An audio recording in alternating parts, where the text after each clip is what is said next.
সবাই যদি চাকরিজীবী হইতো আপনি দোকান থেকে জিনিস কিনতেন কেমনে?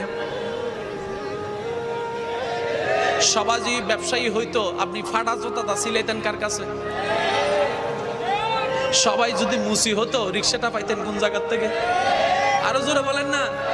সবাই যদি রিক্সাওয়ালা হইতো ঘরের মিটার লাইনটা লাগাইতেন কার দিয়ে? তাহলে বান্দার জীবনে ইলেকট্রিশিয়ান দরকার। আল্লাহ বান্দাদের কিছুর ভিতরে ইলেকট্রিকের প্রতি ভালোবাসা সৃষ্টি করে দিয়েছে। বান্দার জীবনে মুচি দরকার। আল্লাহ কিছু বান্দার অন্তরে মুচির প্রেম ঢুকাই দিয়েছে। বান্দার জীবনে রিকশাওয়ালা দরকার। আল্লাহ রিকশাওয়ালার অন্তরের মধ্যে রিকশার প্রেম ঢুকাই দিয়েছে। আল্লাহ পাক বলে তোদের যা দরকার গাইডলাইনের আমি আছি তো। রব্বুল আলামিন তোদের টেনশন করার দরকার নাই। তোরা শুধু মুস্তাফা নবীকে ভালোবেসে সুন্নাহ আপন করে আমার উপর ভরসা করে চল, বাকিটা আমি দেখে নেব।